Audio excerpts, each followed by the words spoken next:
Hello everyone. তো আজকের দিনটা ছিল লক্ষ্মী পুজো। তো আমি ভেবেছিলাম যে আজকে শাড়ি পরবো। তো মায়ের এই শাড়িটা বের করেছিলাম, এটা বাজে ট্রানজিশনের পরা। এই হচ্ছে আজকে আমার লুক। তো আমি শাড়িটা আট করে পরেছিলাম, খুব তাড়াতাড়ি পরতে হয়েছিল কারণ মা পুজোতে বসে গিয়েছিল। তো এরপর আমি নিচে চলে যাব যেখানে পুজো হচ্ছে। তো এই হচ্ছে আমাদের বাড়ির লক্ষ্মী ঠাকুর, খুব ছোট্ট করেই পুজো হয়, মাই পুজো করে। আমি আর কাকিমা পিছনে বসেছিলাম।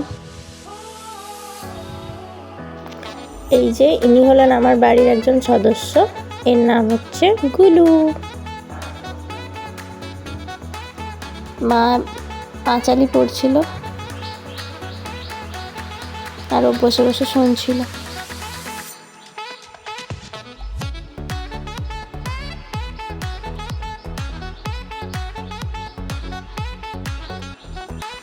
এখানে আমি আর কাকিমা বসে বসে ধুনো জ্বালাচ্ছিলাম।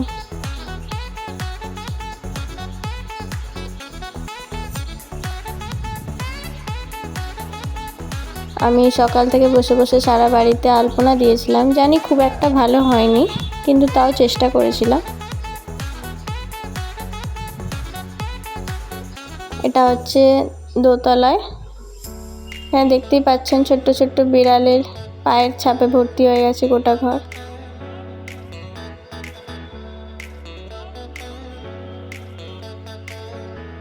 এটা ছিল ওপরের রুমগুলোতে আলপনা। তারপরে আমি আমার রুমে চলে এসে জুয়েলারিগুলো পরে নিই, কারণ তখন সাজা হয়নি ভালো করে, কারণ মা পুজোতে বসে গেছিলো, অলরেডি পুজো শুরু হয়ে গেছিলো। তো এরপর আমরা যাব দিদির শ্বশুর বাড়িতে। তো আমার দিদির শ্বশুর বাড়ি আমার বাড়ির পাশেই, ওখানে আমাদের ইনভিটেশন ছিল। তো আমরা এসে গেছি। এটা হচ্ছে আমার দিদি আর আমার জামাইবাবু। মা আর কাকিমা প্রথমে গিয়েই ওখানে পুষ্পাঞ্জলি দিয়ে দিচ্ছিল। এগুলো হচ্ছে লক্ষ্মী পুজোর ভোগ।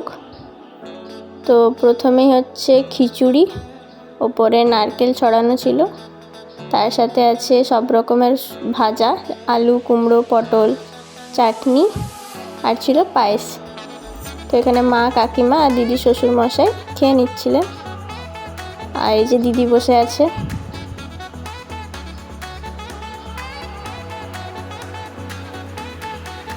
তো এটা হলো আমার দিদির রুম, এটা আমি ওদেরকে বিয়ের সময় বানিয়ে দিয়েছিলাম, এটা ওরা গিফট পেয়েছিল, এটাও ওরা গিফট পেয়েছিল। তো তারপর লাস্টে আমি খেতে বসে যাই। এটা ছিল খিচুড়ি, সাথে ভাজা আর একটা সবজি, আর লাস্টে খেয়েছিলাম একটু পায়েস। তারপর আমি আর দিদি একটু ঢং করে নিই, তারপর ওকে বাই বাই বলে আমি বাড়ি চলে যাই। তো ভালো লাগলে লাইক, শেয়ার অ্যান্ড সাবস্ক্রাইব করে দেবেন। আবার পরের ব্লগে দেখা হবে। বাই।